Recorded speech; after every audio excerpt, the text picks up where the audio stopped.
Eu sou o Carlos e hoje nós estamos aqui para conversar sobre incidentes, né, post-mortem e assuntos correlatos. E para conversar sobre esses assuntos, eu trouxe aqui o Fernando Henrique, o Sérgio Soares e o Somatório. Vou deixar aberto aqui para eles se apresentarem, para quem não conhece. Por ordem alfabética? Sim, vai lá, Fernando. Bom, já, sei lá, tem muitos anos aí na área de tecnologia, tive diversos papéis, principalmente em operação, mas já desenvolvi para projetos open source, já fui de consultoria, já fui gerente no governo federal, trabalhei em startup, então acho que eu fiz quase tudo nessa carreira de tecnologia, do que eu não fiz. Atualmente eu estou como head senior de equipes de plataformas internas numa fintech no Brasil. Sou uma pessoa que gosta bastante de programação no geral, mas atualmente mais com Rust, e gosto bastante de sistemas distribuídos e alta escala, performance, etc. Boa. Vou seguir aqui, acho que a rodinha, né? Minha vez, por ordem alfabética e soma. Meu nome é Sérgio Soares, e sou hoje SRE, mas venho aí do background de desenvolvimento, então programei Java, PHP, brinquei em várias tecnologias ali e me apaixonei pela parte de DevOps, Cloud, a automação que a gente tem hoje, né? Todo set de ferramentas e aplicações. Hoje o meu tema de maior interesse ali é a parte de Kubernetes e plataforma, né, voltada aí para as empresas. E tenho como fonte ali de conhecimento essa comunidade que a gente tem aí. Eu aprendo demais com o pessoal do Twitter, galera também em vários grupos do Discord. E aí, aprendendo cada dia mais aí com o pessoal. Bem, eu sou mais conhecido como Somatório. O meu nome mesmo é Marco. Tem muita gente que não sabe disso. Eu acho que sempre fui bem generalista, verdadeiro aquele, que em inglês tem aquele termo, Jack of all trades, Master of none, me define bem, faço de tudo um pouco, manjo mesmo de nada. No momento eu estou trabalhando como Cloud Engineer, numa consultoria aqui de Portugal. Eu já trabalhei numa fintech com o FIC. Lá é uma coisa que eu acho que eu nunca falei para ele, mas lá eu aprendi a me tornar obcecado com a experiência dos usuários, né, quem for o cliente do que eu estou trabalhando. Então, agora eu trabalho muito, sempre pensando em melhorar a vida do pessoal de desenvolvimento e do pessoal de suporte. Esses são os que eu mais me preocupo no momento, que são meus clientes mais diretos no que eu faço. Eu acho que é isso. E todos os DevOps Days têm uma mão dele, junto com o Gomex. É isso. Beleza. Então, eu vou mandar a primeira pergunta aí. Geralmente, quando a gente está falando de DevOps, a primeira coisa que vem, o primeiro tipo de comparação que vem na cabeça geralmente de quem trabalha com isso, e trabalha com DevOps, é criticar o ITIL, tá, ok? Assim, muita gente, assim, às vezes a gente que é mais experiente, que já viveu aquela época, que já passou por ciclo da gerência de projetos, tudo tem que ser gerência de projetos, depois a gerência de projetos por si só não faz sentido, se não tiver uma orientação, se não for orientado a alguma coisa parecida, e aí veio o ITIL, né, e de repente tem toda uma crítica em função da questão de ticket. Todo mundo fala, tem que abrir um ticket para alguma coisa, ticket para resolver um outro problema, etc. E sendo que o ITIL tem um arcabouço muito grande e tem processos muito bem definidos para lidar tanto com serviços quanto com incidente, que é o tema que a gente está conversando aqui.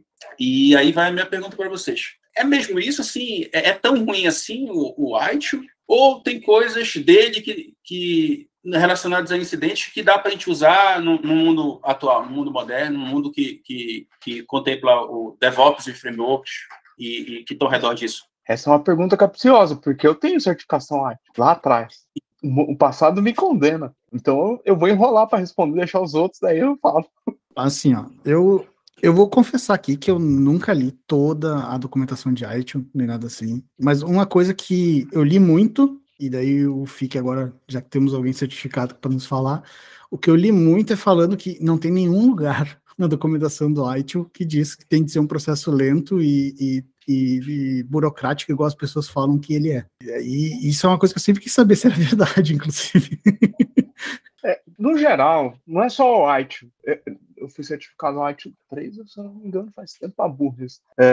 Mas, no geral, qualquer um desses processos, talvez o Rational, talvez, ou esqueci o nome do framework.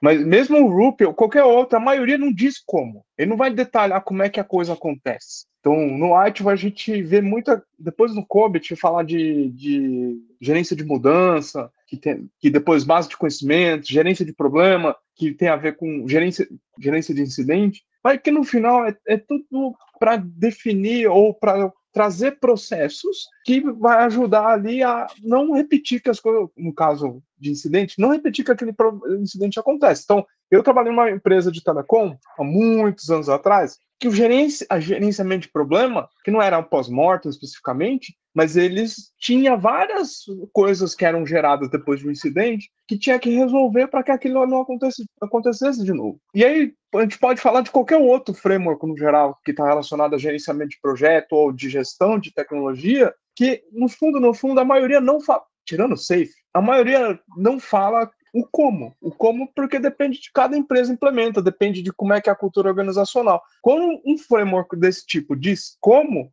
já sai correndo dele, porque com certeza ele não vai encaixar direito e vai dar mais problema do que resolver coisas no ambiente, sabe? Eu fugi, mas se quiser você pode voltar que eu respondo mais direto.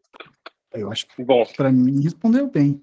Do que eu comentei. Foi sobre o que eu comentei, foi super bem respondido. Aí, acho que o desafio... vai lá, Sérgio. Desculpa. Acho que existe um desafio, porque quando a gente teve essa migração aí, parou de seguir ali o White by the Book, parou de só contratar pessoas com PMBOK e todos os outros conhecimentos, essa fase do ciclo de vida do software, ela acabou ficando um pouco on demand, né? Então, como que a gente vai lidar quando os tickets surgirem? Como a gente vai lidar quando os problemas começarem a acontecer em tempo real? Porque os sistemas passaram a ser cada vez mais 24/7, né? Então, o ciclo de vida dessa manutenção, o ciclo de vida de patch, a maneira como você vai introduzir novas features, acabou muita coisa mudando rápido, né? Nesses últimos anos, assim, que a gente teve essa mudança e virada de chave para o Agile, né? Já pensando aí de 15 anos para cá. Então, assim, a gente não tinha nada preparando a gente para isso. E muito se criou nessa cultura. E nos últimos anos, aí, nos últimos 7, 8 anos, teve essa cultura do time de SRE, né? Cada vez mais forte. E trazendo alguns mecanismos ali para a gestão de incidentes mais pensado nesse cenário, né? De sistemas 24/7, essa explosão que as fintechs tiveram, né? Então, hoje a gente tem um sistema diferente que a gente tinha em 2000, né? Porque a gente subia, tinha um horário comercial, fechava o horário comercial, a gente faz um patch, a gente liga servidor, troca a máquina, então a gente tinha flexibilidade, né? Então, e aí a gente passa a ter uma mudança de paradigma em como a gente vai mudar, melhorar, e dar feedback até para o próprio cliente, né? Porque a gente tem toda uma cadeia, desde suporte até abertura de ticket, escalar aquele bug na sprint de um time. E eu vou te falar que eu não vi muito material, porque a gente perdeu, em função do Agile, muito dessa discussão conceitual de como deve ser feito, qual que é o processo. Então, eu vejo que é um desafio mesmo. A gente... O material em si, ele acabou ficando faltando ali, né, no dia a dia. Então, tanto que eu chego em empresas, onde que está documentado qual que é o fluxo de incidente? A gente não tem. Quando acontece um bug em produção, qual que é o fluxo? Provavelmente o pessoal fala numa dele, aquilo entra com uma teste, mas não tem escrito para uma pessoa nova que está fazendo onboarding no time saber o que acontece quando problemas surgem, né? A gente documenta o que o sistema faz, mas não documenta como a gente vai evoluir ele. A galera que criou o Manifesto Ágil tinha uma senioridade e também estava no contexto de senioridade que a maioria das empresas, ou as pessoas que estão trabalhando nas empresas, não tem. Não estou dizendo que o Agile não é errado, não. Ele vinha de um contexto que as coisas eram muito amarradas, mas exigia uma senioridade que poucas pessoas têm. E muito se reflete hoje porque como parte da consequência de tudo que você aplica e vira commodity, que é a agilidade, no final das contas, ela não quer dizer que você não tem que ter processo, não quer dizer que você não tem que ter premissas, não quer dizer que você tem que ter contratos mas combinados que garanta que você faça um onboard mais rápido, que tenha minimamente alguns processos que garantam que as pessoas tenham a mesma base comum. Vou para trás lá, em 1970, na década de 70, perdão, tem um livro famoso, do Fred Brooks, que é The Mythical Man Mouth. Acho que eu tô errando o sobrenome dele. Que ele vai falar sobre gerenciamento de projetos da S370, mainframe. Que, incrível que pareça, é os mesmos problemas que a gente vive hoje. Estamos falando de, sei lá, 50 anos atrás. Então tem assim, startup, falar que está crescendo rápido e colocar como desculpa que tem que ignorar processos que são estruturais, você está comprando uma dívida na organização que vai custar muito caro lá na frente para arrumar. E às vezes o preço não fecha a conta. Não fecha a conta. Exemplo clássico você começa a crescer, a sua conta de cloud vai para um patamar incrivelmente alto. Quando você vai ver o seu EBITDA e o orçamento, não fecha a conta. Você, tipo assim, só precisa de mais rodada de investimento. Aí, voltando para o tema, incidente nesse tipo de cenário, se as pessoas passam lá 2 horas, 3 horas, só para todo mundo ficar na mesma página. Porque não tem uma pessoa que está no papel de incidente commander que centraliza as ações para dizer, putz, em vez de ter 80 pessoas fazendo a mesma coisa, coisas diferentes ao mesmo tempo, vamos fazer uma coisa por vez e tentar identificar onde está o problema. Então, o que acontece não, talvez seja o balanceador de carga, talvez seja o circuit break da aplicação que não existe, talvez o banco de dados topou. Aí sai 3 pessoas fazendo coisa diferente e volta. O que resolveu? Não sei. A gente fez 3 coisas diferentes, sim. E aí, o incidente que poderia ser resolvido em menos de 1 hora, se tivesse o mínimo de combinados, né, levou 6 horas, 12 horas. Ó, dessa voltona só para voltar o tema, hein? Tá, e para vocês, com a experiência de vocês, eu já vou fazer a pergunta mesmo respondendo essa segunda pergunta. Existe alguma heurística para a gente tratar incidente, assim, que funcione? Eu vou falar primeiro, eu vou começar respondendo.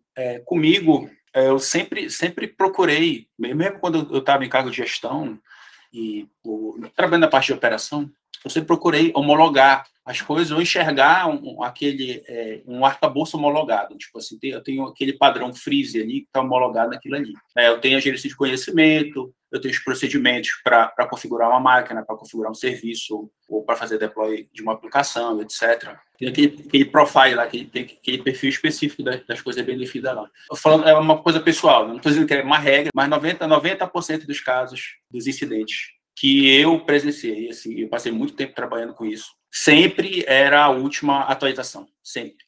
Sempre eu tinha o controle, tinha esse arcabouço, atualizava. Aí, o que foi a última coisa que foi feito? O que foi a última coisa atualizada? Dá uma olhada lá, resolveu o problema. Sempre, 90% dos casos. Assim, agora, isso é uma vivência minha, não estou dizendo que isso é uma regra. Assim, é uma regra, porque a maioria dos incidentes acontece depois de uma mudança. Por isso que no Dora Metrics fala tanto de change of failure rate. Era isso que eu ia falar. Tanto que o Dora Metrics mede isso. Sim. Mas falem aí das coisas que vocês fazem que ajudam. Cara, não sei se a gente tem uma heurística, que como tem igual vocês comentaram do Dora Metrics, de fato eu percebo isso, até tô tendo uma experiência diferente ultimamente, porque hoje a gente mudou um pouco o ciclo de release e a gente faz a release no mesmo dia, né? Então, todos os squads, eles homologam, a gente faz meio que um blue green da solução completa, de vários microserviços, e a gente tem essa experiência e ajuda muito, assim. Como SRE, eu saí de um modelo onde cada um podia deployar a qualquer momento, a qualquer instante, e direto eu estava em cenários de apagar incêndio, né? Agora eu mudei para um ciclo onde a gente tem uma release cadenciada uma vez na semana, para fazer esse blue-green de um cluster inteiro mesmo. Isso melhorou muito o meu dia a dia como SRE, porque eu passo menos tempo tratando incidente. Porque agora, literalmente, quando sobe 40 microserviços, sobe no mesma janela de tempo. E aí ele já sobe, a gente já resolve o problema, e isso não gera cenários novos durante a semana. Então eu não tenho mais problema de sexta-feira poder sair de casa porque começou um deploy às 5 horas e alguém esqueceu que às vezes era um aumento de carga, a funcionalidade nova ia usar mais memória e não tinha definido por pod. Então, assim, a heurística eu não tenho para definir isso. Existem métricas como Dora, mas a sensação que eu tenho como pessoa de infraestrutura que tem que trabalhar em incidentes, focar um dia para release está ajudando o time de SRE. O time de dev, ele sente que ele precisaria subir mais rápido, mas a gente percebe que quanto mais frequência tem a subida, como o time de dev não tem toda a noção do macro que está acontecendo, então às vezes ele sobe uma feature nova, com a versão nova de aplicação ou atualização de uma lib, isso gera um problema de rede, isso gera um problema de memória, que quem está fazendo a change não tem essa visibilidade. E quando a gente faz a change junto, é meio que assim, a gente já tem todo mundo preparado para lidar com problemas que aconteçam durante aquela janela. Então, assim, está sendo uma experiência diferente, mas está sendo uma experiência interessante, né? Eu não imaginaria que funcionaria tão bem. Então, assim, vem funcionando muito bem para a empresa, facilita muito. Eu entro menos em on-call agora, eu tenho muito menos incidente. Dificilmente alguma coisa quebra durante o dia. É realmente isso. A carga, ela pode quebrar a quantidade de usuários, requisições, às vezes algum recurso entrou em starvation ali, mas isso acontece com uma frequência muito menor de problemas. É até incrível. Posso falar aqui? Quer falar, Sombra? É que no meu caso, travou aqui pra mim quando o Carlos estava fazendo a pergunta, então eu nem sei a pergunta, só sei que existe a palavra heurística no meio da pergunta. Tudo que eu consegui ouvir.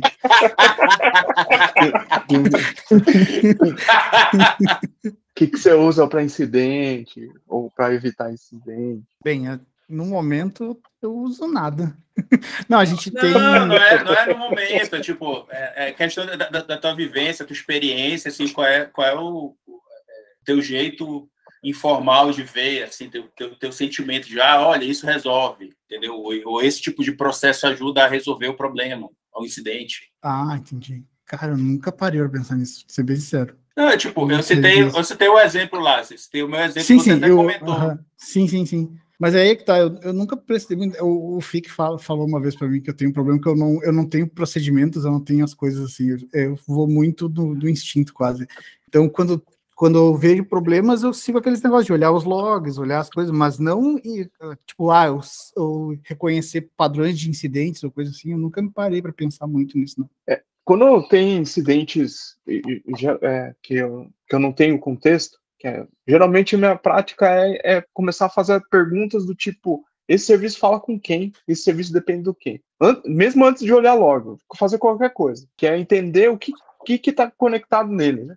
Na maioria das vezes não tem desenho. Não que tem que ter um desenho detalhado, mas eu sempre peço assim, tem um desenho? Vamos olhar para o desenho?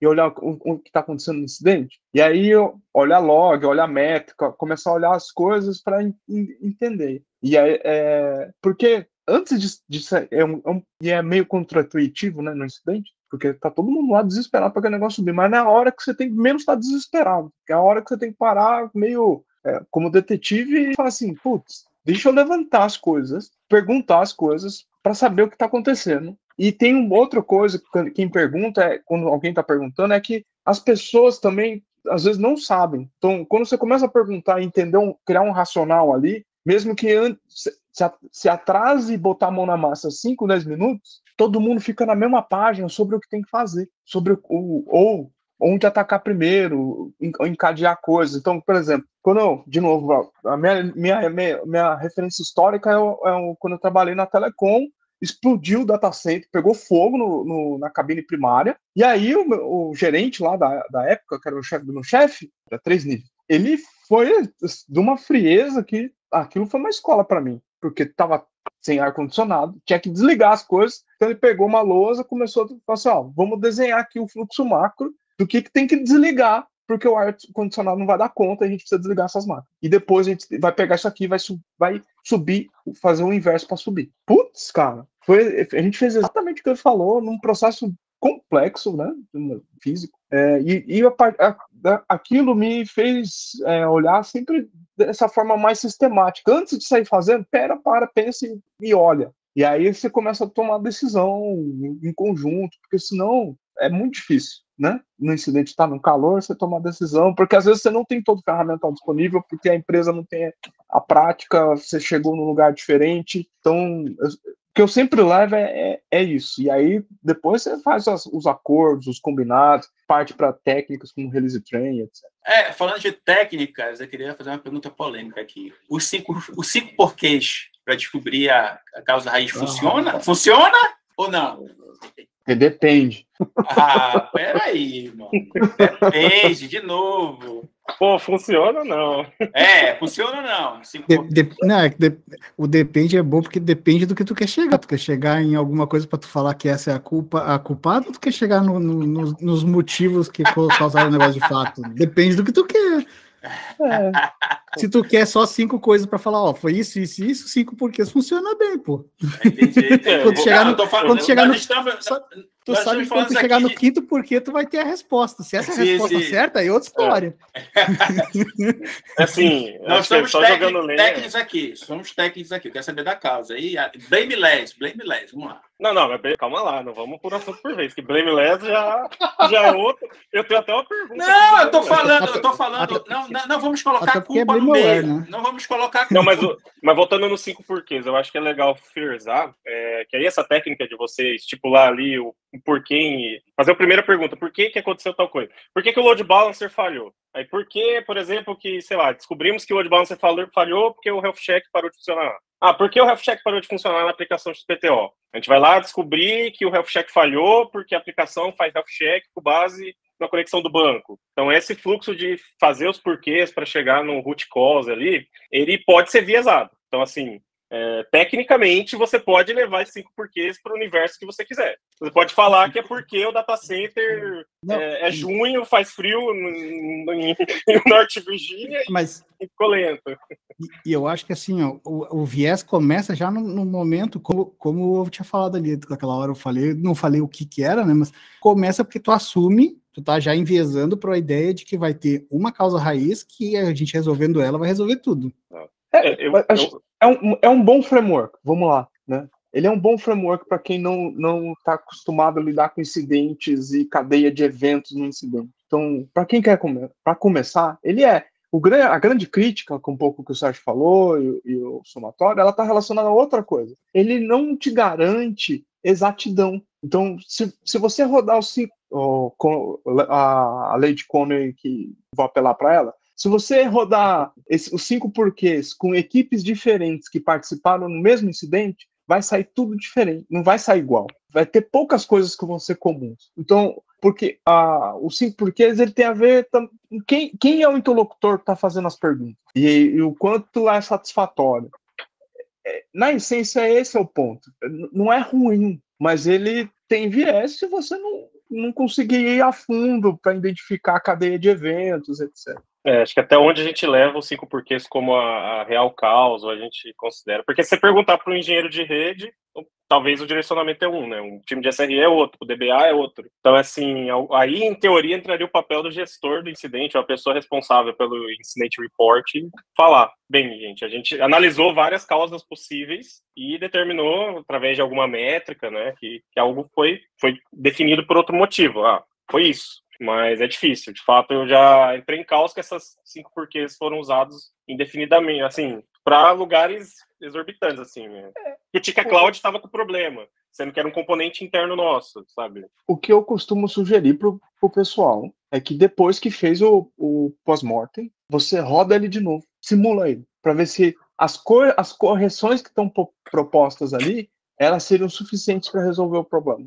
Geralmente não. Ou não identifica as coisas. Então, no caso ali do load balancer, banco, etc. Uma pergunta que eu faço com frequência quando acabo entrando num pós-mortem é: se esse incidente acontecesse de novo, com esse problema que está relatado aqui, em outra situação, ele repetiria? Se repetiria, então aqui é o grande problema. Agora, se ele não repetiria, porque foi várias ações que aconteceram ao mesmo tempo que fizeram gerar incidente, então você tem abordagens diferentes para fazer, e aí significa que você tem mais ação para tomar. Então, tem um pós-mortem famoso do Google Cloud, que foi sobre uma automação que eles fizeram de banco que derrubou eles, acho que tem uns 4, 5 anos isso. Você vai olhar lá, né, a chance de acontecer um incidente de novo era grande, mesmo depois que eles fizeram as correções. Desculpa, estou confundindo com o GitLab, perdão. O GitLab, quando você olha lá o pós-mortem, você vê lá que aliás, um pós-mortem que sempre surgiu para todo mundo olhar.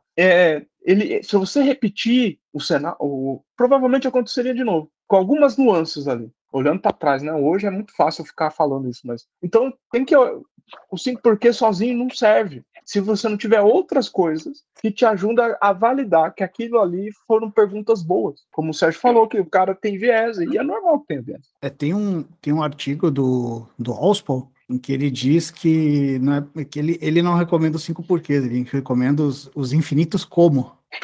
Agora, Porque na ideia dele é tu entender como as coisas aconteceram, né? Não simplesmente, por que tal coisa? Por que tal coisa? Então, e por que isso? Porque como se fosse uma criança de 5 anos, você está sempre dizendo por quê? É tentar entender exatamente o todo, porque, como eu falei antes ali, essa ideia dos 5 porquês, ela presume a ideia de que tu vai encontrar uma única causa, né? E tem o texto lá do Dr. Richard Cook, que é esse o nome dele, não é isso? E que é como sistemas complexos falham. Que, inclusive, é muito engraçado tu ler, quem lê o texto, jura, e eu tenho certeza de que, sei lá, alguém de informática leu esse texto dele, é um artigo científico, que é bem curto. Quem lê esse texto quem é de TI acha que ele está falando sobre TI, quem for, sei lá, engenheiro de foguetes vai achar que está falando de engenharia de foguete, e ele está falando do corpo humano, basicamente. Que ele, lembrando, ele é um médico. E é como sistemas complexos falham, e lá ele diz que como sistemas complexos, eles são montados e feitos de forma a reduzir uma coisa cobrir a outra, né? Quando tem uma falha em alguma coisa, outra coisa cobre aquela, e as coisas tendem a não falhar muito. Então, é muito raro tu ter alguma coisa de uma única falha vai causar as coisas. Tu vai ter vários fatores contribuidores para aquilo acontecer. Isso que o Somatório está falando tem a ver na verdade, o conceito real de resiliência. Resiliência não é uma situação de estresse que é extremamente pressionado e que a galera sai estafada. É como é que um sistema como esse sobrevive ou é sustentado em diferentes cenários que estão para falhar. Na essência de resiliência é isso. Ou engenharia de resiliência. Beleza. Boa tarde. Vamos lá, então, vocês citaram aqui a palavra post-mortem, e eu queria saber, assim, da vivência de vocês, assim, com os post-mortems que vocês vivenciaram, qual seria a melhor forma da gente... Existe algum processo, vocês enxergam algum processo, sem ser o by the book, né, assim, você enxerga algum processo ideal para se fazer um post-mortem? Que pergunta, hein, cara? É boa, pô. Gostei dessa pergunta. Depende da organização, né? Eu estou falando assim porque, tipo, tá no livro lá do Google, da SRE, tá tudo bonitinho lá, mas assim... Não siga aquele livro, não recomendo. Não precisa chegar tanto, mas eu queria saber o ponto de vista de vocês, assim, trazendo para o dia a dia, comparando com os processos que vocês já viram nas empresas de vocês, se o pessoal usa mesmo, o que é importante dentro de um processo de post-mortem, do ponto de vista de vocês. Tem um sumário executivo, porque pós-mortem, no final, é uma comunicação. Além de lições aprendidas, etc., mas é uma comunicação. E tem empresas que usam interno e externo. Então, ele tem que ter um sumário executivo para a pessoa que não entende do que é aquilo ali, o que está tratando e qual é a resolutiva daquilo. Mas tem um outro ponto que é pós-morte, ele é um processo evolutivo. Então, é comum as pessoas só começam a corresponder ele. E aí depois gera umas coisas de backlog e tal, para os times fazer. Com o tempo, você começa a olhar impacto financeiro, começa a ver de acordo de serviço. Então, no começo, faz o mais simples possível, que consiga, e que seja acessível para todo mundo. Qualquer um consiga saber da empresa. Google Docs, Driver, TXT, repositório GitHub, mas o ponto é que ser acessível para todo mundo, essencialmente, no início, um sumário executivo, para quem não é do contexto entender, e uma timeline que explica o que aconteceu. O resto depende da organização sobre o que é. Por que a timeline? Porque a timeline é uma das formas, junto com o 5 porquês, de entender a cadeia de eventos que aconteceu. Porque as pessoas, no geral, principalmente por causa de microserviço, essa alta desacoplamento, tem dificuldade de associar uma coisa com a outra. Ou associar N coisas, entender a relação de dependência ou a conjunto de ações. Então, se eu posso dar uma dica, ou pelo menos que eu sempre olho, eu sugiro em qualquer pós-mortem, é ter essas duas coisas e o resto depende da organização. Passar aqui, Soma, vou mandar a minha, então. Cara, acho que essa é uma discussão boa. Eu já trabalhei aí no cenário bancário, então essa situação, quando você fala de pós-mortem, ela realmente tem essas características que o Fernando comentou. A gente tem que comunicar isso para um time, para pessoas que não são técnicas em engenharia de sistemas, não são desenvolvedores. Então, a gente tem que conversar com times de risco, pessoal de business, até mesmo C-level, dependendo, ele pode acabar lendo. Então, eu vejo que existem, aí depende do incidente, claro, incidentes menores. Talvez o pós-mortem ele não vai ser tão amplamente divulgado, internamente ali, nem todos os diretores vão ler, mas cenários de incidente grande, a gente vai ter que escrever, a gente vai ter que colocar isso a nível estratégico e tático, o que foi feito, o que vai ser feito. Então, existem ali situações e situações, né? Nem todo incidente ele vai chegar nesse nível, mas em algum momento você vai ter que fazer esse pós-mortem para todo esse público e, sim, como o Fernando comentou, da maneira mais simples é sempre o melhor. Uma coisa que eu só queria ressaltar nessa questão do pós-mortem é que você pode dividir na sua empresa o pós-mortem do incident report. Então, assim, uma coisa é você falar em high level o que aconteceu, como que está sendo tratado, e os follow-ups daquilo, e outra é entrar no detalhe técnico para preparar as equipes para o problema, né? Então, é você poder divulgar seu incident report ali no detalhe do porquê que o Kubernetes falhou de determinada forma, por que seu RDS não auto-escalou, failover, por que o CVMware não conseguiu propagar em IP no DHCP. E aí você entra um pouco mais no detalhe. Acho que no pós-mortem você tem que subtrair um pouco esses detalhes, não precisa entrar em todos os pontos. Quem vai ler, como que a gente comentou antes, nem sempre é um público técnico, então não precisa entender ali que é kubelet, falhou, alguma coisa do tipo, mas você tem um nível de pessoas que vão ter que atuar nas ações daquele pós-mortem. E para esse público você pode ter ali um incident report com mais detalhes e com as tratativas ali, o que deveria ser feito a nível de teste, e para depois isso gerar de fato trabalho para os times, né? Então, cenário aí de falha de comunicação com o banco, às vezes alguém tem que atualizar uma lib numa biblioteca, porque a lib na versão XPTO está falhando. Então, isso daí são situações que vale a pena dividir. E eu acho que existem vários templates aí, também não vale pegar tudo que está na internet, tudo que está by the book, porque nem todo mundo é o Google, né? Como a velha brincadeira que se faz. Nem todo mundo é o Google, nem todo mundo é o Facebook. Literalmente, se você tiver uma pastinha que todo mundo da empresa consegue acessar no Google Drive, numa wiki, e na hora do incidente você abrir ali um Incident Notes e começar a escrever os conteúdos referentes do que aconteceu, na hora que você tiver que escrever seu pós-mortem vai ser bem mais fácil, né? Todo mundo que está ali resolvendo um problema começa a colocar um comando, um log, alguma coisa que viu, vai facilitar seu trabalho. E aí um pouco da discussão de como você toca o incidente, né? Desde ter um incident manager, de ter um lugar para eles coletarem informações. Então é sempre pensar nessa cadeia de quando aconteceu o incidente, onde estão os dados do incidente? Tá no notepad de cada um que trabalhou no incidente. Putz, vai ter que pedir, manda anotação para mim, manda anotação para mim. Então, assim, é terrível esse trabalho, né? Então, o pós-mortem começa antes do incidente acontecer, né? Pós-mortem não é só quando, agora explodiu tudo, agora eu tenho que pegar um template do Google aqui e escrever o que aconteceu. Não. Começa já antes de você definir onde que as informações vão estar, onde que está escrito os pós-mortems da empresa. Tipo, se você falar pro cara, quais foram os últimos pós-mortems que a gente teve aqui? Duvido que às vezes você vai ter um link dentro da sua empresa pra você mandar e falar aqui, lê aqui nos últimos 2 anos o que aconteceu. Dificilmente vai ter, né? Então divulgar essa informação é muito bom. Você vê, eu li uma vez que um pós-mortem que foi escrito e ninguém leu é tão inútil quanto mascar chiclete para resolver álgebra, entendeu? Analogia ótima. Outra coisa que é importante nesse resumo, eu concordo muito que tem que ter um resumo para quem não conhece, é ter também já as pessoas entenderem o que precisa ter nesse resumo, não é simplesmente dar um resumo, aconteceu isso, isso e aquilo, entendeu? Aí imagina, tu faz esse resumo, aí um executivo da empresa vai ler, e isso aqui causou, que impacto teve para a empresa, quantos clientes foram afetados, o que isso vai gerar de impacto financeiro ou coisa do tipo. Se tu não colocar isso, para eles é quase inútil também esse teu resumo, entendeu? Tu fala, aconteceu tal coisa, e aí? Então é importante também entender o que precisa colocar nesse resumo. Boa. Enfim, eu vou emendar uma pergunta que tem tudo a ver com essa passada aí. Quando não fazer o post-mortem? Assim, na verdade, pode ser uma mistura do contrário também.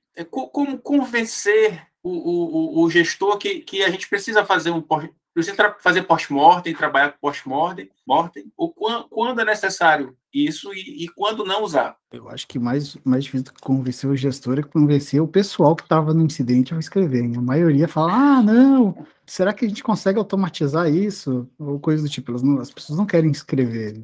Ou uma frase... Não, é que geralmente o pessoal... Assim, não, desculpa, só uma anedota a complementar. Já falei assim, não, eu já sei o que fazer. Muito comum.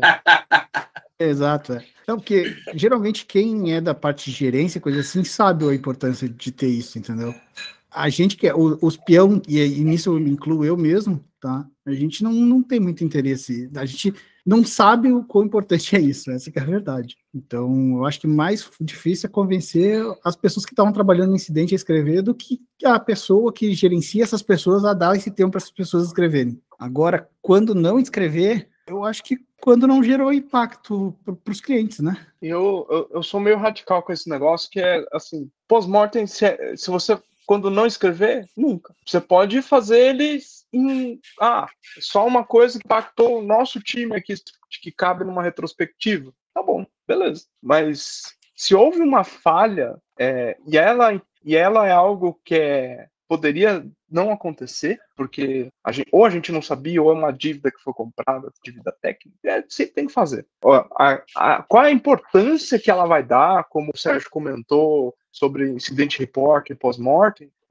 é relativo, sabe? Ou você pode ficar numa retrô, se o time aplicar agilidade, faz ali específico, ou você faz algo que tem mais magnitude porque impacta toda a empresa. O ponto é, eu posso fazer uma retrô, entender o que eu não fiz de errado, ou o que eu fiz de errado, ou o que deixei de fazer para que aquilo não aconteça de novo, é a oportunidade de melhoria. Aí você pode falar que é ciclo PDSA, ciclo PDCA, do Steward ou do DEME, ou qualquer outro processo de feedback loop. Na essência é isso. É bem complicado, assim, tem que adotar uma postura. Eu vejo que se a gente não escreve, dificilmente a gente vai melhorar aquilo que a gente não tem track, né? Então, se a gente tem um problema, só conversou numa call de War Room e cada um seguiu pro final de semana, provavelmente alguma coisa vai voltar daquele incidente daqui a alguns meses, né? Ou o mesmo processo vai gerar, os mesmos inputs vão acontecer para gerar aquilo de novo, ou alguma coisa na infraestrutura durante as releases vai gerar de novo aquela disrupção, né? Eu gostava de ter essa diferença do pós-mortem, porque o pós-mortem era entrar nessa discussão, e aí eu falo até como o próprio Soma comentou, colocar o chapéu de peão ali. Eu trabalhei, por exemplo, com Pix, né? Processamento de pagamento ali, transferência, tudo. Era difícil para mim dizer o impacto financeiro de uma mudança. E eu precisava de muita ajuda nisso. E, assim, envolve numa empresa grande, né? Coloca muitas pessoas. É difícil você chegar e falar, cara, esse pod falhou 1 minuto. Qual que é o impacto financeiro disso? Assim, é muito difícil, é extremamente complexo determinar a resposta disso. E então, por isso que a gente levava essa diferença de pós-mortem e incident report, porque nem tudo precisava ter pós-mortem, porque nem tudo gerava um impacto financeiro ou de imagem a ponto da gente levar para o C-level a discussão. E ter que propagar um porquê, o que aconteceu, às vezes o time de risco, entender que aquilo não é um problema para a empresa. Mas internamente a gente tinha que entender o que aconteceu entre o time de SRE e infra, que alguma coisa falhou, seja em procedimento de subida, seja em infra mal provisionada, seja em automação que estava com algum gap, alguma coisa tem que ter o track daquilo, né? Que senão nem como tarefa geralmente aquilo vira. Então acho que é entrar nessa discussão. O problema de levar tudo como pós-mortem é que no pós-mortem tinha que ter o impacto no negócio. E era muito difícil, às vezes com um time reduzido ou todo mundo um pouco acelerado de trabalho, pré-definir o impacto financeiro. E às vezes você pode falar um impacto ali e gerar um problema maior ainda, que você vai falar, não, é um problema financeiro em tal processo. Aí a galera, meu Deus, para tudo. E na verdade não era para tanto, né? Porque você não tem visibilidade real, né? Porque como sistemas complexos são difíceis de pré-determinar o rollout do problema, né? Até onde aquilo vai gerar uma falha. Então eu vejo essa diferença. É legal ter uma postura, e assim, acho que o principal é alinhar com o time, né? Porque as empresas, dificilmente a gente tinha isso alinhado. A gente vai seguir essa premissa. Isso daí era uma coisa que nascia totalmente orgânico de um pedaço do time para os outros conseguirem adotar e o time começar a falar com a gestão e olha, a gente trabalha dessa forma. Não tinha pré-definido assim, galera, vamos sentar agora, é esse jeito. Não, foi orgânico. Não gostei que fez o incident report desse jeito. Tá, vamos mudar. O pós-mortem tá muito complexo. Tipo, se leva não vai entender nada que tá escrito aqui, nem sabe o que é NLB, Tipo, realmente, faz sentido. E mas é um aprendizado, não tem como dar um template pronto e dar um git commit ali, é isso, galera. Só escrever isso aqui, que todos os C-levels da sua empresa, diretores, analistas vão estar felizes. É, tipo, impossível, praticamente. Eu tenho o meu ponto de vista é parecido com o do Fernando Icke. Eu também acho que sempre tem que existir post-mortem. Aí já por outro lado, eu não acredito que eu acredito que tem muitas empresas que implementam DevOps e SRE que não tem muita noção, não tem maturidade para entender a importância de um post-mortem. E eu acredito que, baseado na minha experiência, que tem muita empresa que é assim, aconteceu um incidente, sei lá, resolve aí, dá teu jeito, e eu não quero saber de relatório, não quero saber de post-mortem, eu quero que resolva o problema. Eu acho que não são poucas empresas que são assim, viu? Assim, do meu ponto de vista pessoal. Eu acho que é importante, sim, a gente que é técnico sempre produzir, sempre trabalhar, só que eu acho que a gente tem que vender também. A gente tem que vender isso aí. Eu acho que isso é uma coisa que é um tipo de recurso que ajuda demais, tanto o negócio quanto a gente. Esse é o meu ponto de vista. Cara, eu queria puxar uma pergunta aí, fazer um pouco o papel de advogado aí. Existe, é uma pergunta bem besta, mas existe blameless para infraestrutura? Porque percebo eu, na minha pouca experiência que eu tenho, que essa é uma das dificuldades de definir incident managers ali, e o pessoal não quer ficar com a culpa do incidente.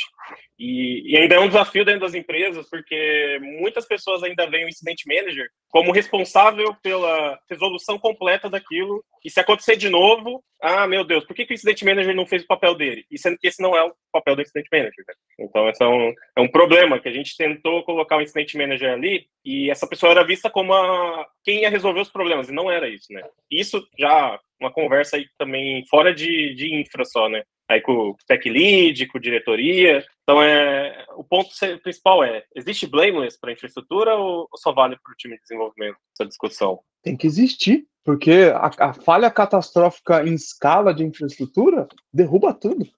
Então, assim, se você olhar os principais incidentes das grandes empresas aí que tem no mercado, todas elas estão relacionadas a um problema de infraestrutura. Uma automação mal provisionada, algum recurso que geralmente vai bater em DNS ou rede, que acabou capotando. Então, no final, coisas que são falhas estruturais que impactam tudo, são geralmente a coisa de infra. E aí, eu sempre comento da Knight Capital, porque ela misturou os dois, inclusive. Que a Knight Capital, acho que já tem 20 anos isso, ela conseguiu fazer o circuit breaker da bolsa de valores de Nova York cantar 2 vezes, por causa de deploy. E aí versões rodando simultâneas que não estavam preparadas. Então, assim, o problema era da pipeline? Em parte, sim. Mas, no fundo, era um problema de arquitetura. Mas o caso do Google Cloud, que mencionei há pouco, o GitLab, eram coisas de infraestrutura.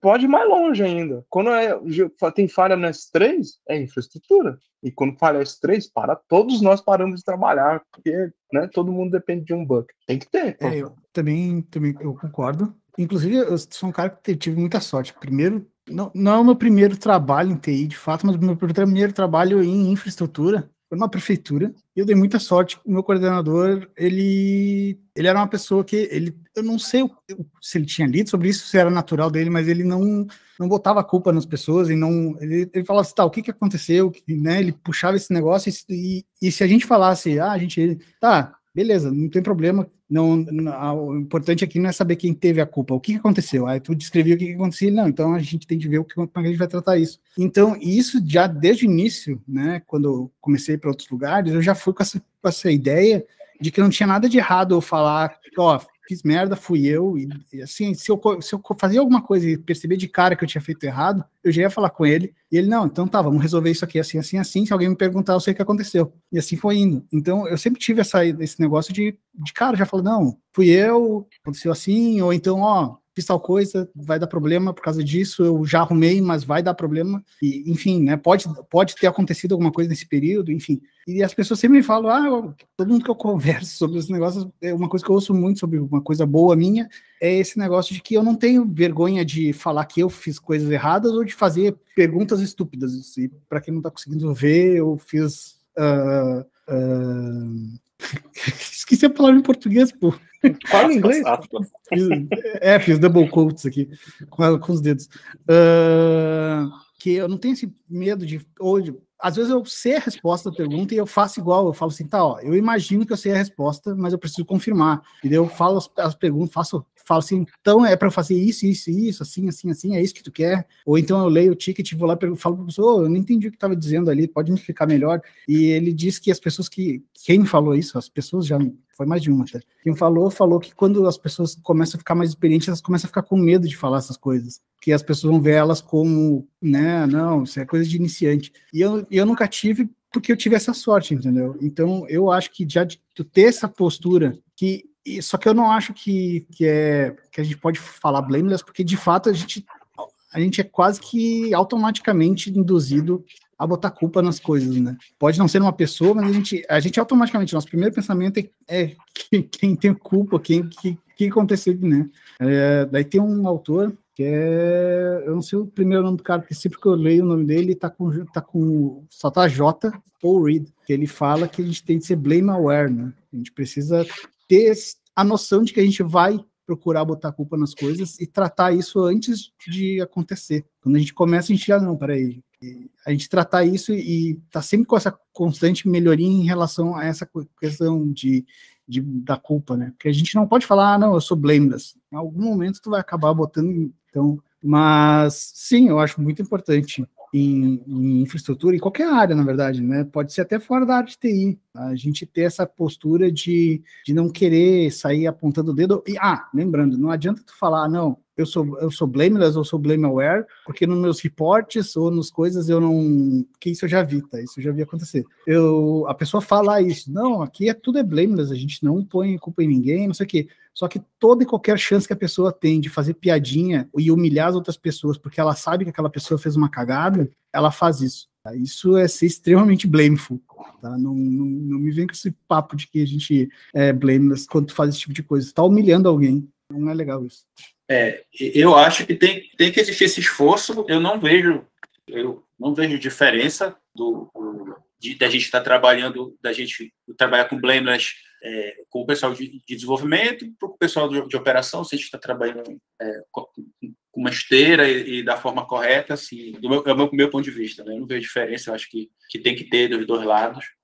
Mas, na realidade, quando eu falo que tem que ter, é seguindo essa linha do somatório, não é que exista, né? Tipo, a gente tem que se esforçar, né? A gente tem que ser esse direcionamento, né? Porque o livro do Google, ele sempre deixa bem claro que a mediocridade tem que ser uma coisa a ser combatida, entendeu? Tem que ser uma coisa a ser combatida. Eu acho meio difícil de ser derrotada, porque é uma coisa cultural, né? Tipo assim, se a gente tem um cliente, hoje a gente está trabalhando numa empresa clássica, é meio difícil a gente quebrar silo, a gente mudar a cultura do blame on, né? Eu acho meio complicado isso, mas assim, se a gente tiver o direcionamento correto, né? Se a gente estiver querendo implementar da forma correta, eu acredito que tem que ter, sim, blameless na parte de operação, enfim. Eu estava conversando com uma colega aqui recentemente, que ela falou assim, as pessoas não falaram aqui na reunião sobre os problemas, mas lá, quando fez a retrô com os cards, falou um monte de coisa. Eu falei, se a pessoa usou algo que é anônimo para falar, quer dizer que o ambiente não é seguro o suficiente para ela dizer por voz. E aí a falha é de quem está propondo aquilo, porque se eu estou propondo uma reunião de retrô ou pós-mortem, etc., e as pessoas não têm coragem de dizer as coisas como elas estão acontecendo, elas ficam com medo, elas dependem de uma ação terceira, né, uma ação anonimizada para se sentir confortável para dizer. Então eu, como indivíduo, não tô garantindo que ela tenha um espaço seguro para falar. Gostei muito das respostas aí. Até o Toma deu uma coisa nova aqui para eu ler, para eu pesquisar sobre.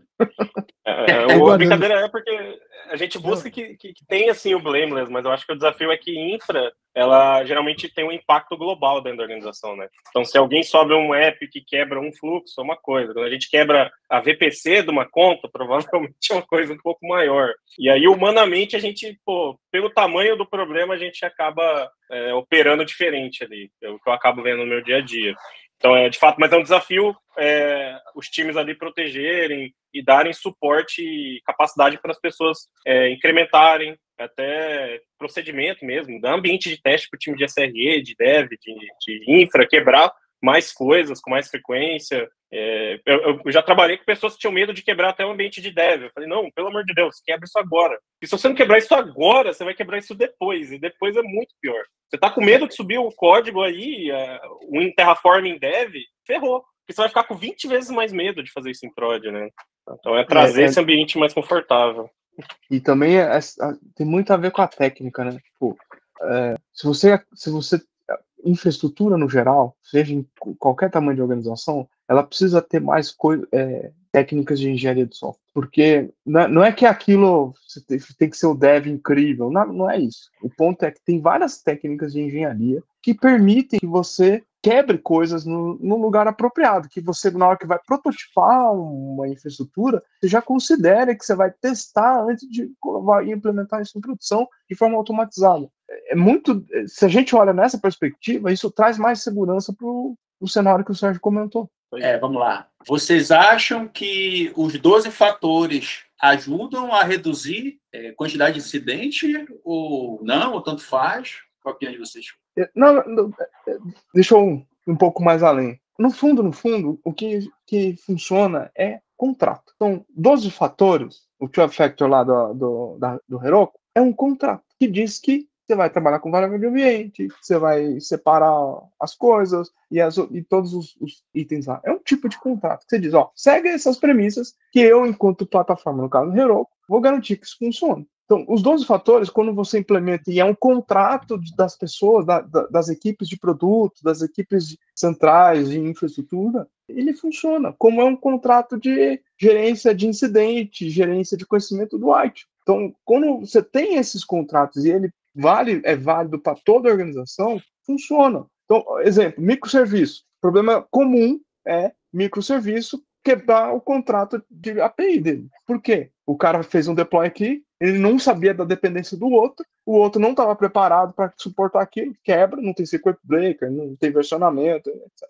Mas é um contrato também. Então, quando tem contratos, por exemplo, tem até um colega aqui que ele fala assim, todos microserviços ele tem que ter um chassi, que essas coisas aqui tem que existir dentro dele. E aí, todas as linguagens que aplicam essas técnicas, que inclusive inclui 12 Factor, tem mais chance dos times que sustentam a infraestrutura, plataformas, de fazer com que aquilo seja resiliente. Então, no fundo, que tipo de contrato é bom o suficiente que todo mundo consegue seguir e usar? Ou é tipo lei, sabe? Você pode ter um monte de lei, mas só segue o que te convém. É a mesma coisa. Então, você tem um bom contrato de IAC, qualquer dev consegue provisionar. Você tem um bom contrato de como é que funciona a aplicação, que é o caso de 12 Factor, todo mundo consegue usar, funciona. Desculpa, foi genérica, hein? Agora deixei vocês ferrados aí. Também. Pode falar. Não. Olha, é um cavalheiro, né, cara? Não, eu concordo muito, essa discussão de contrato, ela é muito boa. Acho que a palavra contrato, esse conceito de contrato é legal de ser discutido, porque a gente fala às vezes, como é pipeline, sobe o fluxo de PTO, Y, e a gente nunca fala em termos altos, assim, né? O contrato da pipeline é ter um espaço aqui para as variáveis de ambiente, para as flags, assim, falando em algum componente específico. O 12 Factor é uma técnica ali, tem vários procedimentos. Uma coisa legal também é pensar o 12 Factor não só para as aplicações, mas para componentes de infraestrutura. Então, você também consegue fazer blue-green de um cluster de Kubernetes, por exemplo. Dependendo da maneira como você arquiteta tudo, você consegue. Você consegue fazer virada de DNS ali, programaticamente, você tem mecanismos que você pode aplicar. Então, assim, dá para aplicar esses conceitos de 12 Factor além de só o container ou o binário rodando no Linux ali, ou a aplicação do Yes no Windows Server. Eu acho que é legal estender isso para melhorar mais ainda a sua escalabilidade ali na hora de implantar cada vez mais artefatos de software, né? Então, porque o nosso problema hoje ele é horizontal, né? Tipo, a gente tem um app rodando .NET, agora a gente quer ter 50 apps rodando .NET, se comunicando entre si e saber o que está acontecendo em cada um deles. Então, é legal a discussão de contrato, porque se você define um contrato que funciona para o primeiro, você garante um pouco mais que os outros 49 vão funcionar de acordo. E conforme você vai aí, eu vou puxar um pouco a sardinha para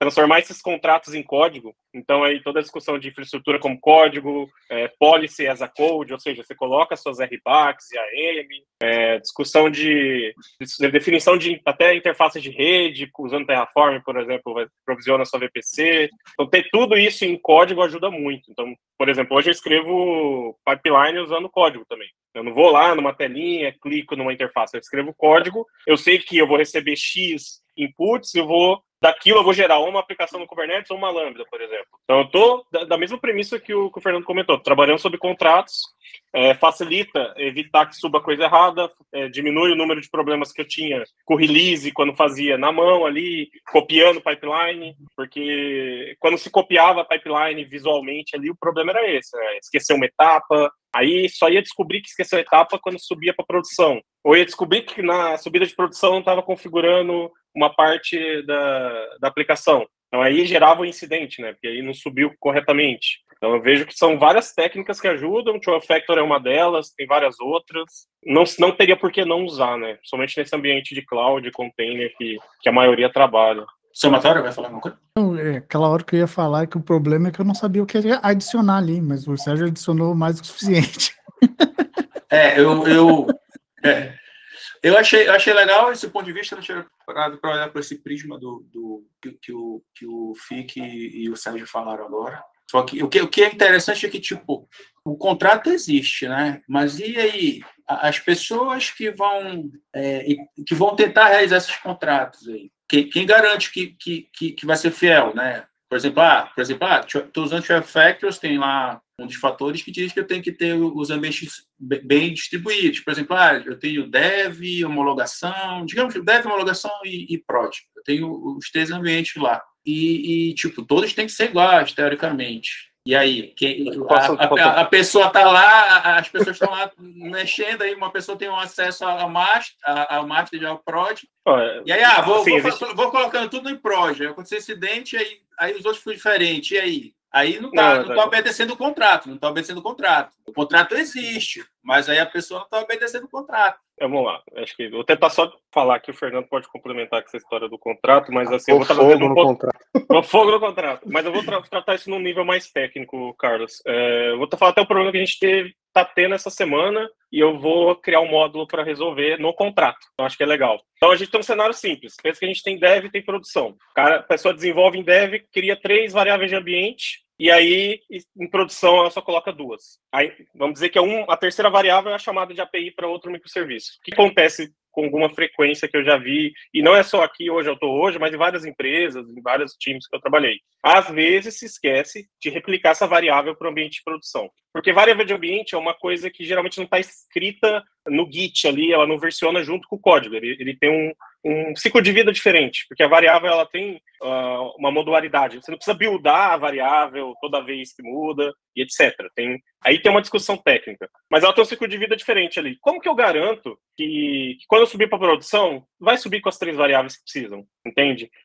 Porque se eu subir só com 2, na hora que a aplicação for acionar o fluxo ali, vai faltar uma delas, né? E vai quebrar. Isso não quebrou a infraestrutura, não quebrou o deploy do CI/CD, não quebrou o container rodando, vai quebrar na hora que o cliente apertar o botãozinho na tela. Então, assim, essa é uma discussão que eu trouxe a nível de contrato, ou seja, a gente vai precisar garantir que o contrato garanta a existência disso. Então, programaticamente, eu vou fazer isso no nossa esteira, né? Aí, pensando no que o pessoal fala que está na moda, o shift left, né? Então, ao invés de ficar no runtime lá rodando, descobrindo, eu vou criar um módulo para garantir que a variável de ambiente, as variáveis definidas em stage, no mínimo elas existam a nível de chave também em produção. Vai resolver todos os cenários? Não. Mas provavelmente vai pegar os 80% dos cenários que a gente tem, que é alguém esquecer uma variável de ambiente na hora de subir para produção. Então, esse é um cenário que eu vejo que a paridade, ela se quebra. Por quê? A paridade a nível de variável de ambiente, ela não é do mesmo jeito que o Git faz com o código. É um ciclo de vida diferente. Então, você tem que pensar um contrato diferente. Beleza, você pensou lá que o cara faz a tag da main, tudo bonitinho. Só que ele pode escrever batata na URL lá da variável de ambiente dele e subir isso. E falar que quebrou. Isso vai acontecer. Aí vai explodir, você vai lá olhar, o cara colocou qualquer outra coisa, menos a URL que deveria. Então, assim, é difícil ver esse problema, porque é um problema que primeiro é resolvido a nível de convenção. A gente conversa com os times. Galera, atualize suas variáveis corretamente. Só que não garante o erro humano, né? Da pessoa esquecer e etc. Mas o Sérgio entrou num ponto interessante. Contrato não quer dizer que não pode fazer besteira. Dentro do contrato que ele está citando aqui, o cara pode fazer besteira. Mas, pegando o exemplo que o Carlos comentou, é natural. Do tipo, ó, você tem lá desenvolvimento, homologação, produção. Em teoria, se você tem um contrato, também tem a ver com, vai bater lá em plataformas, que a galera fica inventando moda, mas no fundo você tem uma escolha. Contrato é uma escolha, é um combinado. Se você fugir do contrato, você vai ter guarda-reias ali para não garantir que ele não faça isso. Mas se você fizer, você assume a responsabilidade de que você está fazendo por conta própria. Vamos pegar um exemplo diferente. Carro. Você tem um carro. O carro pode ser... O contrato do carro você vai andar numa rua, vai andar na estrada. Agora eu devo decidir assim, eu quero andar assim por hora na estrada de terra. Como andaria na rua, numa estrada normal. Não é o contrato. Com certeza vai dar problema. Mas se eu estou assumindo o risco, beleza. Só que eu tenho que saber que eu estou assumindo o risco. Se eu entrar lá, olhar lá nas entrelinhas da locadora, ela vai dizer, siga a recomendação da via. Sim. O problema é quando são várias pessoas assumindo o risco, né? Essa é só numa equipe de desenvolvimento aí, tem 3, 4 fazendo deploy em prod, por exemplo. Mas eu acho fazendo atualização em prod, desculpa. Mas o problema não é fazer o problema não é fazer atualização em prod, desde que ele siga o processo. Sim, fora do contrato, desculpa, fora do processo, fora do contrato. Que deveria fazer, deveria fazer só em dev, por exemplo, nesse meu exemplo hipotético. Mas aí, no caso, é outro ponto assim, putz, por que ele tem acesso à produção? Que é outra parte do contrato que foi quebrada, né? Porque assim, ele não deveria. Parte do contrato e tem empresas que tem, não estou dizendo que tem certo e errado, tá? É que esse contrato não, sim.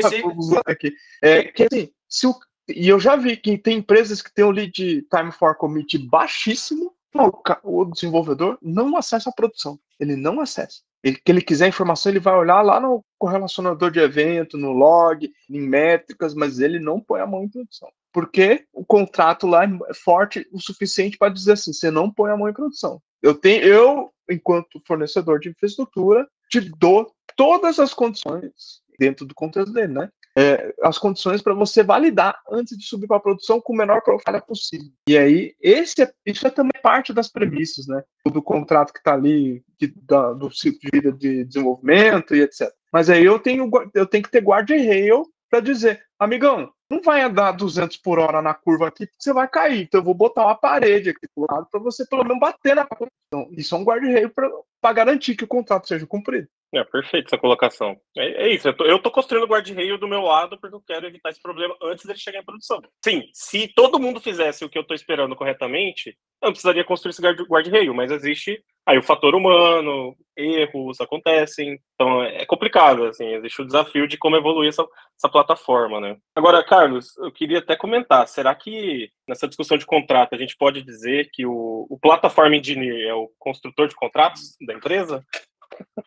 Não, deixa isso para outro vídeo, pelo amor de Deus. O Carlos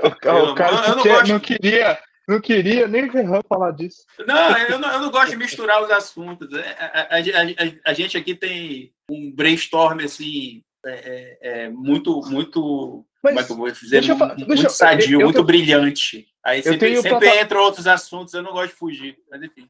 Mas é porque acho que tem uma relação, porque contrato ajuda a diminuir incidente, primeiro. Se você tem bons contratos e ele é seguido por todas as empresas, ou pela organização, ele diminui o incidente, porque você parte de uma premissa, ou como você vai falar de assumptions, você assume que você vai seguir aquele framework específico de linguagem de programação, você assume que vai usar aquela técnica de infraestrutura para deploy, e outras coisas de segurança que, se elas somadas, você diminui o número de incidentes em produção. Tem a ver com uma escolha. O que a galera fala hoje de plataforma, na verdade, é uma escolha que você está fazendo, que poderia ser sobre machine learning, exemplo. Mas é escolha. Então, por exemplo, se você tem uma empresa que tem 30 linguagens de programação, é muito difícil, a não ser que tenha uma senioridade muito alta, que qualquer pessoa consiga resolver um incidente em produção. Se você escolhe um framework tradicional Java, que é um dos mais usados no mundo, tipo Spring Boot, é muito mais fácil você treinar as pessoas ou contratar as pessoas que consigam interagir com aquele framework, com aquelas aplicações que foram escritas no framework. E aí, quando tem um incidente, qualquer um consegue resolver mais rápido, porque tem domínio do conhecimento. Então, o contrato é uma escolha, no final das contas. E escolha significa que você optou por uma coisa, você está depreciando outra coisa. Não está dando prioridade para outra coisa. E quando você olha incidente, você faz escolhas, porque no fundo, você quer que melhore o lead time, quer que melhore o volume de entrega e diminui o problema. Então, no fundo, é isso. Legal. Ó, voltei. Assim, quando a gente fala de incidente, eu, pelo menos na época, assim, que eu estudei o ITIL, eu recebi treinamento de ITIL, por coincidência, antes eu recebi treinamento da ISO 27001, 27000, etc., essa de segurança, né? E eu achei engraçado porque confunde, assim, o ITIL, muita coisa no ITIL é incidente do ITIL, só que tem incidente de segurança e incidente do ITIL. Assim, trazendo para o mundo de hoje, assim, um incidente que envolve as equipes de segurança e a gente, a tendência é ser resolvido da forma correta, ou de uma forma mais apropriada, ou dá confusão? Assim? Qual é a opinião de vocês? Dá confusão. Se você está separando incidente de segurança, porque eu posso começar a tratar também assim, incidente de desenvolvimento, incidente de inteligência artificial, tem que tratar incidente com incidente. Segurança é um tipo de incidente que está relacionado. Tipo, tem para passando texto plano aqui no processo de autenticação. É um incidente, que também é um incidente de segurança, que tem que resolver rápido porque a senha da galera vai ficar descoberta. Mas é incidente. Quando trata separado, que é muito comum de acontecer, você tem um command center, um operation command center, e você tem um SOC, e eles não se conversam, que é mais louco ainda. E não é que não pode existir um SOC, porque pode. Só que, no final das contas, quem coordena as ações dentro da organização com incidente é o Operation Command Center. E o SOC tem que estar alinhado com ele. Se ele não está alinhado, não funciona. Você está disputando recurso, né? Imagina um incidente crítico letal da empresa, tudo parado. Você está competindo recurso, no final das contas. Pode ir lá, Soma? Pode, velho. Ô, rapaz, fica até sem graça de comentar. Mas acho que existe um desafio, sim. Até eu conversei bastante com o Possuidão no DevOps desde Vitória sobre esse desafio que a gente tem com o time de segurança. Porque antes a gente tinha o silo ali de DevOps, né, que é o grande DevOps ali, que a gente fala bastante e tal. E agora a gente acaba com essa onda de cloud, novas infraestruturas surgindo, Kubernetes, outros OpenShift, plataformas novas, e a gente precisa expor isso para o mundo, né, de forma pública, tem vários concerns ali. Existe aí um silo também com o time de segurança, porque muitas vezes o time de segurança ainda não entrou de cabeça ainda nesse universo novo, que às vezes é orquestração de container, API Gator, serverless. Então, assim, existe um gap ali que eles estão matando, porque se desenvolveu muito conhecimento em firewall, em outras vertentes, e eles não são times que cresceram juntos ali dentro do organograma da empresa, né? Então, geralmente eles estão separados, então acaba se tendo ali um pouco essa situação dos silos. Então, eu senti esse desafio, não tive muito problema, porque a gente tinha uma conversa muito boa com os times de segurança. A principal experiência em cloud que eu tive dentro de um ambiente grande, as pessoas de segurança, elas saíram do time de cloud para o time de segurança, então isso ajudou demais a quebrar esse silo, a trazer esse canal de comunicação e a levar um conhecimento do que a gente tinha desenvolvido para dentro do time de segurança, para o Red Team, para o Blue Team ali, estarem mais a par até da infraestrutura criada. Mas existe sim um desafio, porque aí entra até usando a analogia do contrato, que realmente ela é excelente. Assim, às vezes a gente cria uma infraestrutura e não tem noção do que a gente deveria ter de contrato para o time de segurança. O contrato ele vem depois. Às vezes, num segundo, terceiro momento, o time de segurança fala, olha, essa definição de infra não deveria estar assim, porque isso pode estar passível de ser atacado, pode ter algum problema. Então, sempre chega no day 2, no dia 2 da operação, essas situações, né? Então, acho que o que eu vi mais ter sucesso para diminuir esse atrito é chamar o time de segurança durante a criação dos projetos. Então, você está ali desenvolvendo um Terraform, PreKS, GKE, você está pensando em subir uma conta nova na AWS, puxa o seu time de segurança, faz um assessment de segurança. Eu acho que isso daí é uma cultura que tem que entrar cada vez mais, o assessment em fase de projeto. Então, até mesmo em fase de desenvolvimento, porque quando a gente fala de infra, depois que a gente passou aquela POC de eu sei o que eu vou subir, a gente já está indo para o universo real, então já vai ter que pensar vários componentes ali. E trazer eles para o momento de projeto é abrir esse canal de comunicação com o time de segurança. É falar assim, pô, eu quero o seu expertise para fazer a melhor solução de infra, né? Se a gente deixa isso só para o dia 2, para aquele momento que já tem 1 milhão de clientes rodando, vou dar um exemplo, ou já tem cliente rodando, você já tem produtores e consumers ali dentro da sua API, da sua estrutura, e você mexer no seu ingress, por exemplo, do cluster, no seu load balancer, no seu NAT gateway, alguma coisa do tipo, você sabe que você vai quebrar um monte de consumidores daquela API, por exemplo. Você vai ter que avisar um monte de time dentro da sua organização que aquilo vai mudar. Então você vai gerar um atrito. E o time de segurança está olhando só para a parte técnica, ele não está olhando para o atrito de dia a dia que isso pode gerar. Então, isso eu vejo que é muito do não trazer durante a fase de projeto. Assim, não existe como resolver o dia 2. O dia 2, assim, vai ter que ser mudado, vai ter que ser divulgado. Olha, galera, não vai ser mais essa URL, não vamos usar mais essa VPC, vai mudar o canal de comunicação, não vai ter mais essa requisição HTTP rodando dentro da VPC, por exemplo. Então, assim, isso aí não vai ter que ser feito. O que pode mitigar futuros atritos é trazer para a fase de projeto. Tá conversando, pô, eu vi, a gente vai subir isso aqui, cara, faz sentido? Não faz? Porque é muito mais rápido arrumar em fase de projeto. Se você não conversar em fase de projeto, provavelmente vai dar dor de cabeça no futuro, quando tiver a operação, né? E tu, Soma? Eu não tenho nada a agregar aí. A única coisa que eu ia comentar, nem era de segurança, mas eu já vi acontecer também, é que tem um time separado de observabilidade, monitoria, o que for, e também tem o mesmo rolo. Só foram começar a pensar na parte de monitoria quando a coisa já está funcionando e agora? Eita. Já vi isso acontecer também. Beleza. Então é isso, galera. Chegamos na parte final aqui do... Eu só tinha uma pergunta, então. Desculpa, quer fazer a parte de pergunta? Vamos lá. Na real é rapidinho, que a gente falou muito ali da parte do post-mortem. Aí tu comentou sobre o guia do Google e daí o FIC já deu o spoiler de não siga à risca aquele guia. Então, vocês têm alguma dica? Eu tenho uma, tá? Vocês têm alguma dica de leitura para alguém que ouviu a gente conversando sobre isso e está querendo começar a estudar sobre post-mortem? Pelo menos, claro, não. Pessoal, quem estiver ouvindo, entenda uma coisa: qualquer dica de guia que a gente der, qualquer coisa que a gente falar aqui, não é simplesmente pega aquilo, lê e segue a risca na tua empresa, tá? Todo e qualquer modelo que for apresentado em qualquer coisa, vocês têm de ver para a realidade da empresa de vocês, tá? O negócio de vocês, com todas as particularidades de vocês, tá? Não, é como o Fique falou antes, tu pegar uma coisa assim, é isso aqui, e se ele te falar, tu tem de fazer isso, esse é o jeito, né? Formei o Mandaloriano ali, this is the way, assim. Não digo que corre, mas olha com o olho meio de lado, assim, porque as coisas não são assim. Todo lugar tem suas peculiaridades, todo lugar tem as suas formas de fazer as coisas, as suas coisas que acontecem no dia a dia do lugar. Então, você tem de sempre pensar para a realidade de vocês. É muito bom ler aquilo, entender como é que é o processo e transformar para a realidade de vocês, tá? Daí eu vou começar. O guia que eu gosto bastante, que eu leio bastante, até hoje eu dou uma olhada de vez em quando, é a documentação que tem do pessoal da PagerDuty, tá? Depois eu vou mandar os links.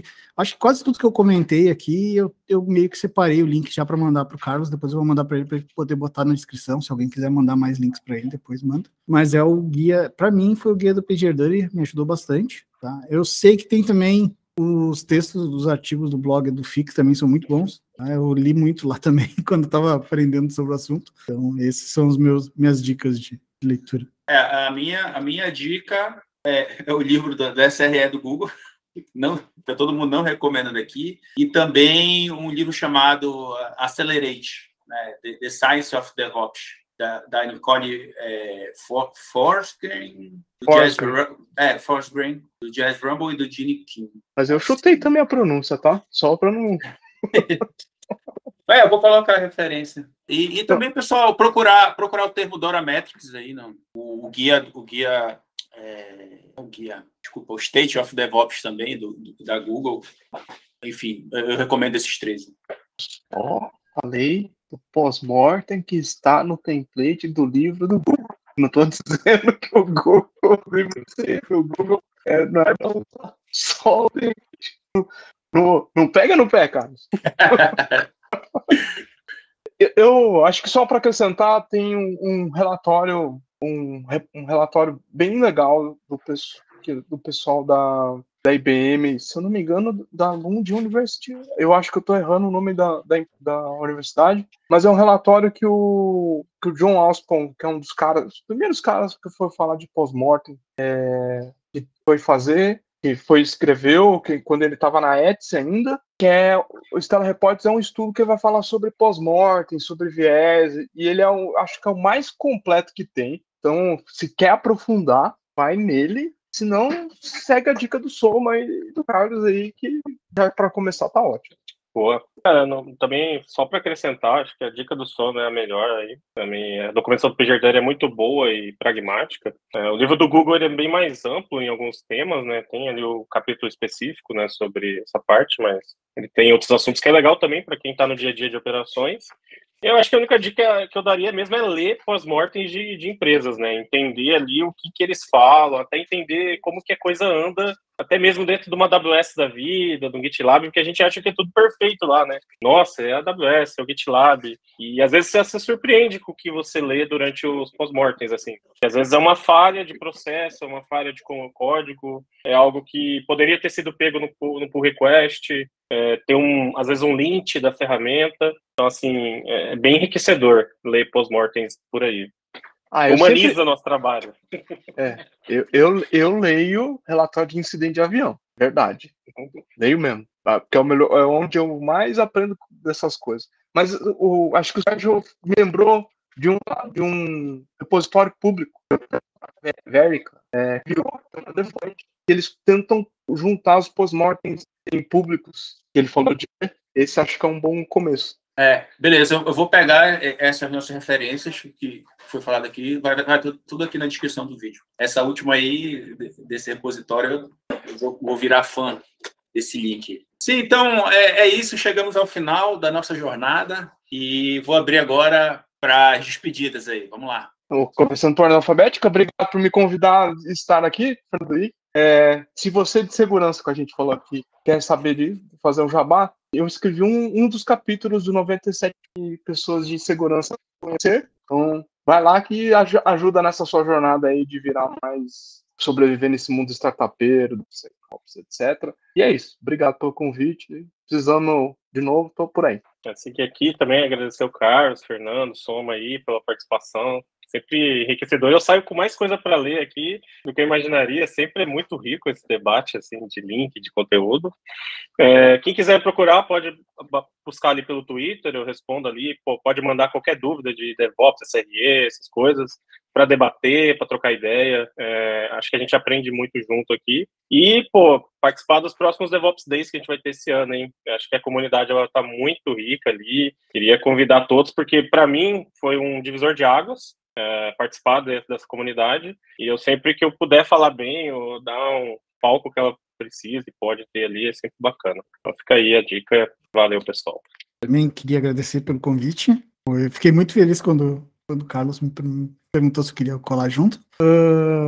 Queria dizer também, já que falaram de DevOps Days, quem quiser, quem está ouvindo sobre DevOps Days, ou de preferência, né? Não é que é obrigatório, mas facilita bastante a coisa. Se já participou de algum e quer organizar o seu, né, na sua cidade, pessoal, não precisa ser numa cidade grande, não precisa ser numa capital, a gente, inclusive, fica mais feliz, quando eu digo a gente, eu quero dizer eu, Gomex, pessoal da organização global, fica muito feliz quando lugares que não são locais que naturalmente têm destaque, como capitais ou cidades maiores, querem organizar, então, por favor, nos procurem, tá? O e-mail é info@devopsdays.org. Mas se quiser me procurar no Twitter, no Telegram, alguma coisa para puxar assunto, né, perguntar, falar comigo diretamente, pode me procurar, não tem galho. É quase certo, se vocês virem um somatório num lugar, é 99% de chance de ser eu. Não vou dizer que é 100%, mas tem uma boa chance. Tem alguns lugares que não sou eu. Eu já tentei, quando eu tentei criar conta, não deu. Mas é isso. De novo, muito obrigado. Beleza, eu que agradeço a presença dos senhores e muito obrigado aí por essa conversa e até logo, pessoal. Nos vemos na próxima. Tchau. É só desligar aqui, que ó. É coincidência, hoje eu tô com camiseta de Olha. DevOps Days. Isso aqui é de